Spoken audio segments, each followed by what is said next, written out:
Hey everybody, it's Daniel here from InfoWest. Hope you're all doing well. So interesting article here. I'll leave the link in the description for you. But it's titled Canada Could Be Sitting on the Largest Housing Bubble of All Time. What will it take to burst?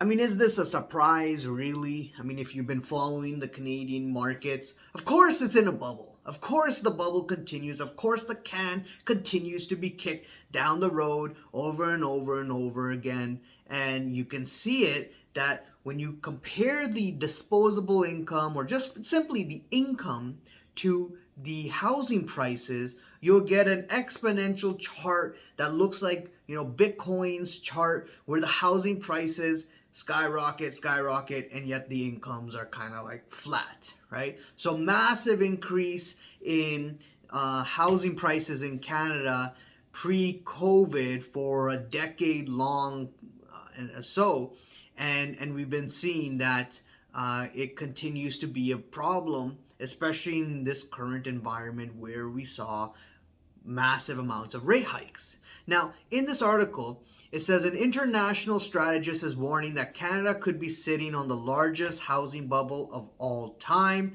I've analyzed housing bubbles in developed world, and Canada really got a unique one of its own. So this is a managing partner and global strategist at MRB Partners, and this is what he said. He said, Canada's stretched house prices and weak affordability. He also put particular emphasis on the country's household debt levels, right? So the debt continues to increase, the income at, very slow, steady pace over the past couple of years. And here's the kicker. Here's the thing. Since COVID, with the inflow of injection of all this money that came from the government, the central banks, we saw real estate around the world actually, but let's talk about Canada here. Real estate basically double in a year or two. Let's not forget one thing, okay? Look at how many assets out there, whether it's stocks, crypto, whatever it is, that have increased and doubled 100%, 1,000%, whatever it is. How many times have we seen those assets come back down after spiking up so much because of greed and FOMO and so on?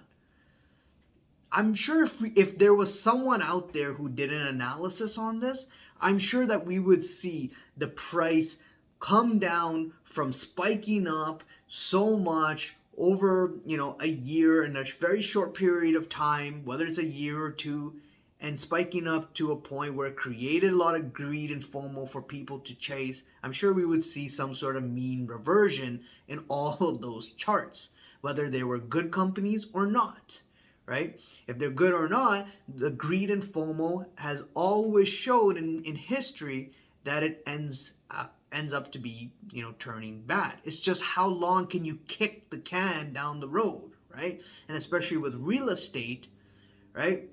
There's a lot of things you could do behind the scenes with the government, with the banks and so on to try to prolong this, right? And again, this is not the stock market, it's private markets out there. You're going out there and you're doing your own valuation, right? You go to the bank, you try to get a mortgage. Guess what?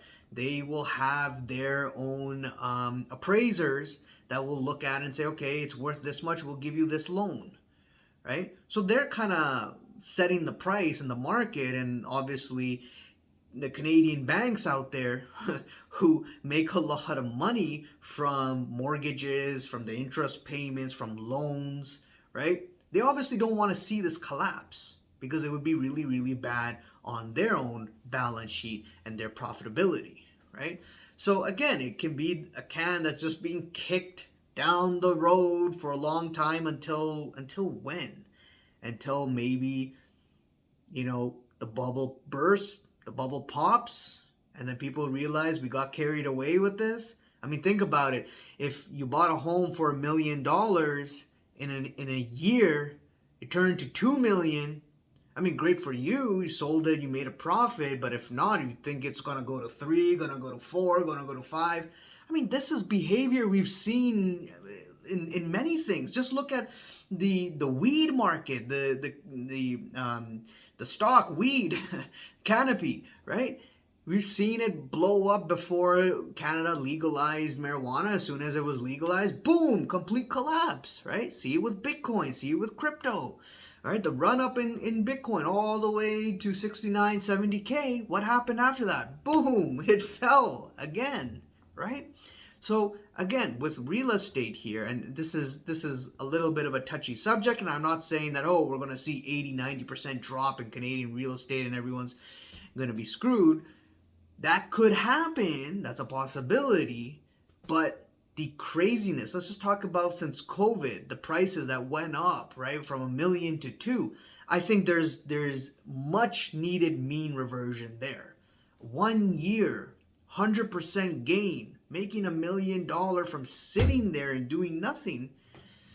You know, how long can you hold that? And especially if you do, like, let's say you're a homeowner, you're a consumer out there who's seen their property value go up by $1 million. What's the reaction, the sentiment? You're on top of the world. What are you gonna do, right? If you're just an average person who owns a home, and especially in a place like Toronto, Vancouver, right, Ontario, and so on, if you're most of your money is tied in with the with real estate because you're paying so much in your mortgage and your salary is okay. It's I mean, even if you're making 100K, it's nothing amazing in Toronto, right? Maybe it's amazing somewhere else, maybe Manitoba. Sure, maybe 100K there is fantastic. Housing prices are much lower there.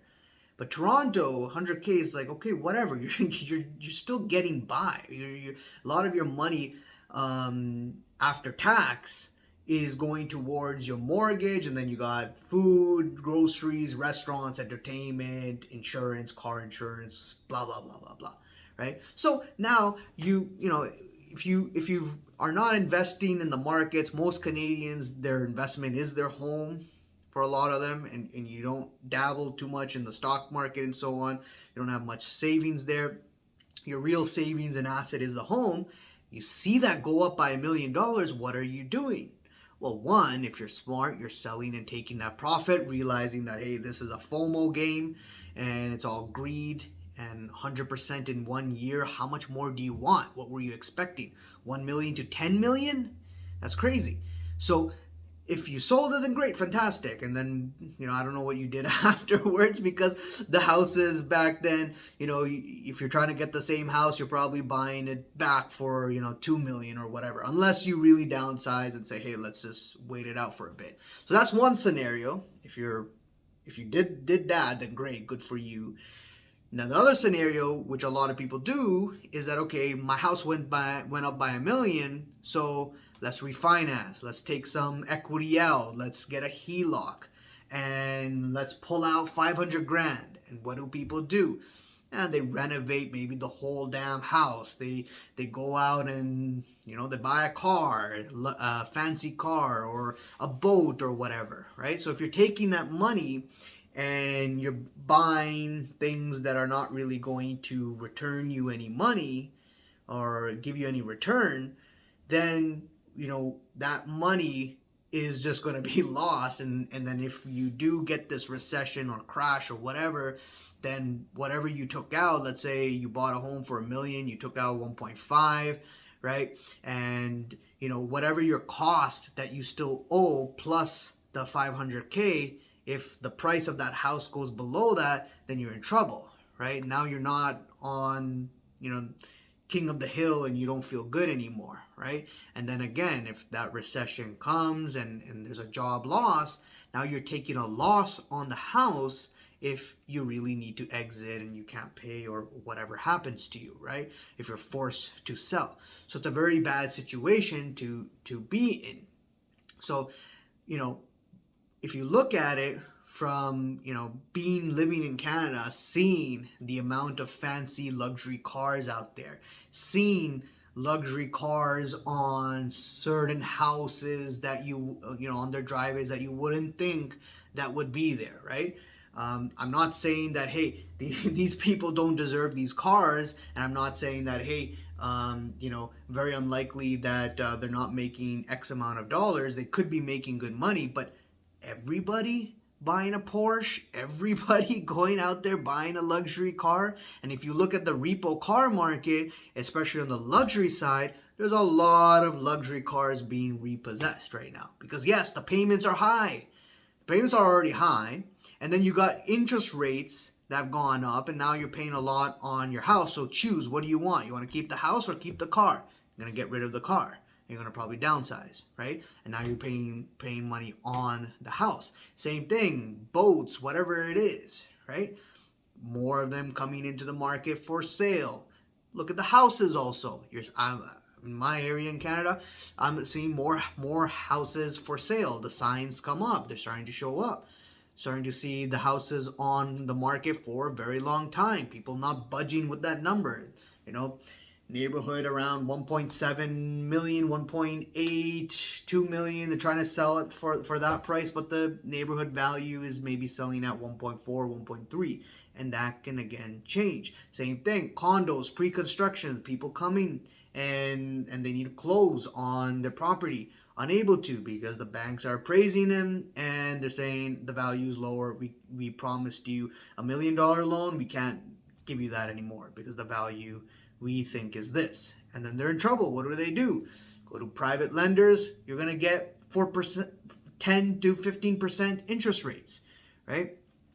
If you don't buy it, then probably you might get in trouble by the builder, or the builder may give you a loan, right? The builder, or if not, then they'll come after and try to sue you. And then you hear these stories of people or certain developments, pre-construction homes, where overnight, there was this one video where overnight a guy went into a house and, there's a footage of it and he's running out and then the house goes into flames, right? Maybe, he couldn't close on the house, so he's like, screw it, burn the house down, right? There's the builder and the banks and no one's being nice. So it's a pretty bad environment right now where we're in with the high rates. I don't want this for anybody. Definitely don't want people to be losing their homes. That's a really bad thing. But where the Canadian, or I should say Toronto, Vancouver real estate market has gone to, yeah, it is like a bubble-like evaluation. It is like a bubble. It is crazy to see how far prices have gone up. It is crazy how unaffordable it is for new students coming out, people coming into the country and so on. Who's going to buy this, right? And to see the most important simple thing, just think about it. Just sit aside in a corner somewhere or whatever. Just think about it. 100% return in 1 year, right?